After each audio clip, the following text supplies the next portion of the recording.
What's up, everybody? Welcome to the channel. So today we're working on my dad's 2000 Yamaha Big Bear four-wheeler. So this four-wheeler right now, so you turn it on, so it's in neutral, starts right up, no problem. So if you try and start it, so it's in neutral right now, shift it up into first. Normally you can pull this in and then you can hit and it'll start. So right now this is the switch that controls this. So when you pull this in, then there's a little switch right in here, and that normally will be pressed when you pull this in. So normally it would allow you to start that, and then it also would turn your rear brake light on. So there's 4 wires in here. There's a black one, yellow, brown, and green. So 2 of them is the wires that go to your rear tail light that'll light up. So it lights up your rear tail light when you go to pull your brake. And then the other 2 is what ends up basically letting it start when it is in gear. So in order to start when it is in gear, you have to have your brake pulled in as a safety feature. So I ended up using a jumper wire to figure out which ones is the one that'll allow you to start it. So on this one specifically, then it is this green one and it's the black one. So this is the one that runs up to here right now. I ended up bypassing it so this is the wires that go to it now, and I ended up adding this switch right here. So this whole thing is new. Previously, I thought that it wasn't getting a good connection, like the OEM original part. So I zip tied all this stuff on here, did not help at all. So now I'm going to just bypass it. So basically what this is doing is when I flip this up, it's almost like it's connecting the wires together, and it will allow it to bypass it. So I ended up going with a switch that you turn on and off. Technically you could use like one of these. So you press the switch and hold it, and then that completes the circuit. And then so if you had one of those, then when you go to do it, then you would have to, technically you wouldn't have to pull this brake. You could do your foot brake as long as you have a brake going. Technically it would start if you did not pull the brake, but you probably should, or it'll try and lurch forward. So I'll still try and do that because your hand's right there, so you might as well just do this front brake. And then when you go to do it, then, okay, so key on, go to start it. Right now it will not start. So you go over, now that I've bypassed it, you flip this switch up, or if you just had a switch like this, you would just hold that switch down, complete your circuit, and it starts right up. And then once you get done, and then if you let go, it'll start trying to lurch forward.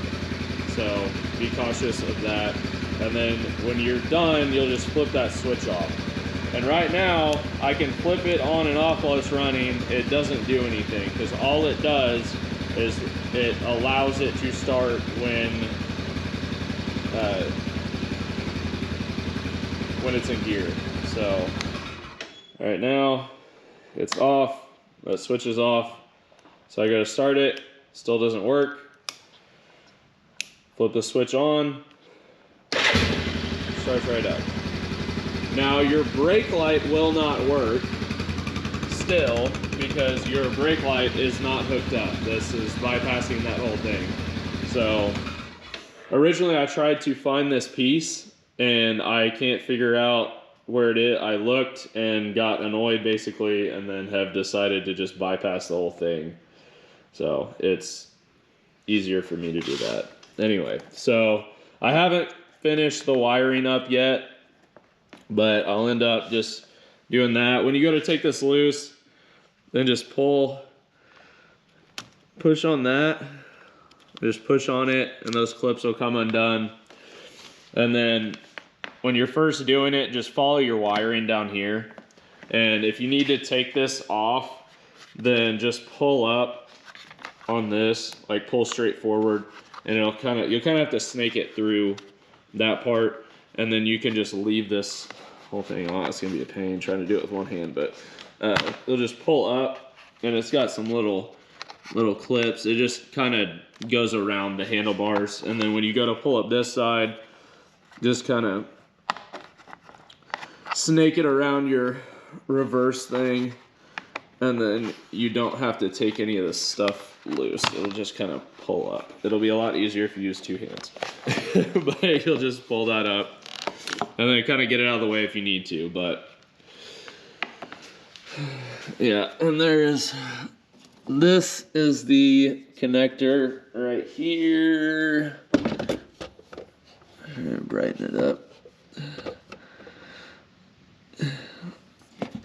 So this is the connector right here. And then you'll just follow it up. Once you find it, you just kind of pull on it, and then you'll see it moving. To make sure you grab the right one. And then what I ended up doing is I just cut it.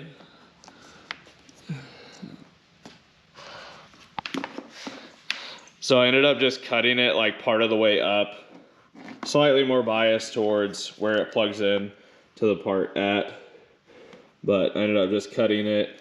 I like using these. They're inline wire connectors, and they're lever nuts. So instead of using other sorts of things, then all you do is you just pull up like that, and then you put your wire in, and then when you get your wire in, then you just flip it down. So you'll just do that on both sides. It's hard to do with one hand. Just do that on both sides, and then put your wire in one end, wire in the other end. You do one at a time. Put your wire in, and then flip it down, and then put your other wire in, flip it down. And then it'll hold it. I'm gonna zip tie it all and electrical tape it and stuff, but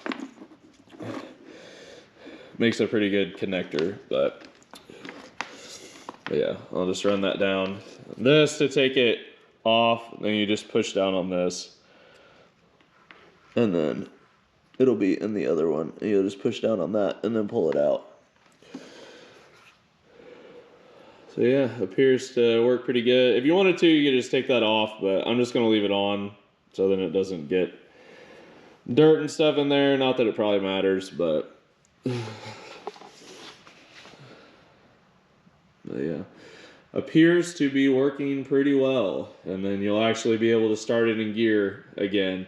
Kind of sucks when it's not working, because then you kind of have to rock it back and forth. Now there's my light. You'll kind of rock it back and forth just to get it back into neutral, but it's going to be really nice not having to deal with that, especially when you're on trails and stuff, or just generically. It's kind of annoying having to deal with it. But all right, so when you're first doing this, then you can just grab a hold of this once you take these off. So you'll get those loose to where you can pull on this, and then you'll kind of just follow it down. So this is your connector, and then this is where it goes into the wiring harness. So I'm going to put the camera down for a second and plug this in real quick. When you go to unplug it, then you'll just push down on this and then pull it out.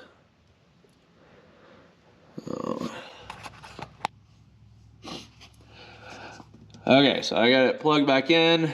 So my wiring is connected. My splice is in there. I haven't finished it up yet, but just for demonstrative purposes. So right now, Pull this in. Stretch right out. So that was with that switch turned on. So if you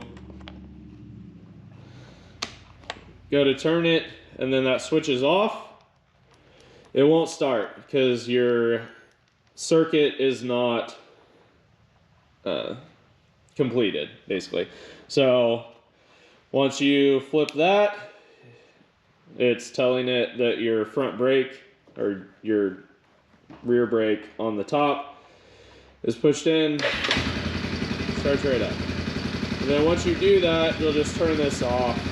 If you turn it off, it doesn't do anything. So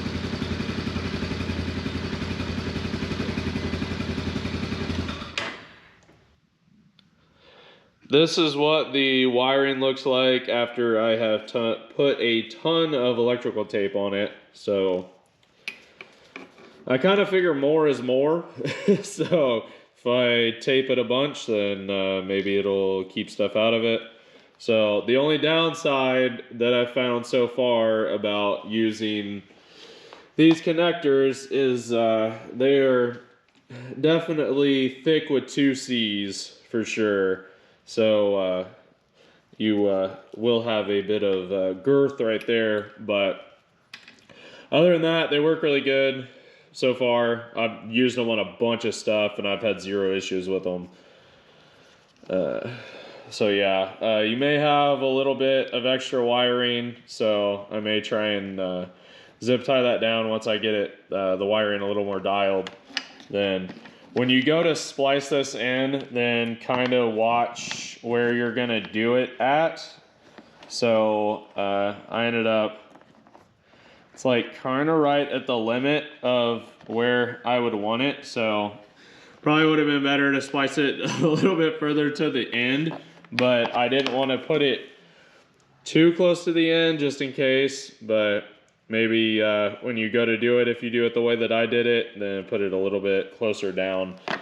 Because then when you go to run the wiring, then it'll be a little bit further down than what I'm going to end up having it. But technically, down far enough, it'll be okay. And then once you do that, then you'll just go down here and find your wiring and plug it back into your connector, and you should be good to go. Hopefully this video was helpful. If you end up doing it on a different make or model or whatever, then I guess let me know in the comments. Kind of curious if it ends up working on other ones. It should. I mean, as long as you have this sort of setup where this has a sensor, and when you pull in the brake, then it triggers the sensor and allows you to start it in gear. If it stops working, then, and you bypass the wires and hook it up to a switch like this, should work. But if you go to do it, then I would definitely chase your wire, like take your wiring loose and then just pull on it and make sure that you're getting the right wiring harness, and then do the jumper wire thing and make sure that the wiring that you are doing is correct, because it would really suck to cut all your wiring and then it not work. So you just put your jumper wires in there,